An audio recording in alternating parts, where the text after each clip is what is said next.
大家好啊，歡迎收聽鬼靈精怪講故事。中意呢個聲音導航嘅，記住俾 like、subscribe 同埋訂閱啦。因為如果冇你嘅訂閱，我係冇動力會繼續做得更好嘅。咁先多謝各位。咁而家故事開始。天水圍有名悲情城市，我諗大家都聽過噶啦。但係點解會叫呢個名呢？大家又知唔知道？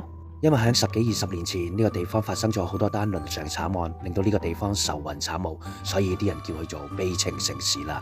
正正就係因為發生過呢啲倫常慘案，所以增添咗好多鬼故事。而今日我就係講其中一個。咁發生喺呢啲倫常慘案嘅10幾年之後啊，有一個少女就放工翻屋企啦。由於佢喺市區工作嘅關係啊，所以佢出出入入都要坐巴士嘅。咁大家都明白啦，有時架巴士唔會喺你樓下度落噶嘛。而佢落車嗰個站呢，相差佢翻屋企嘅路程呢，大概有8至10分鐘左右。再加上佢份工係需要輪班嘅，咁所以呢，唔係一定係嗰個時候就落車翻屋企，有時會夜啲啦，有時會早啲啦。咁嗰位少女呢，嗰日呢就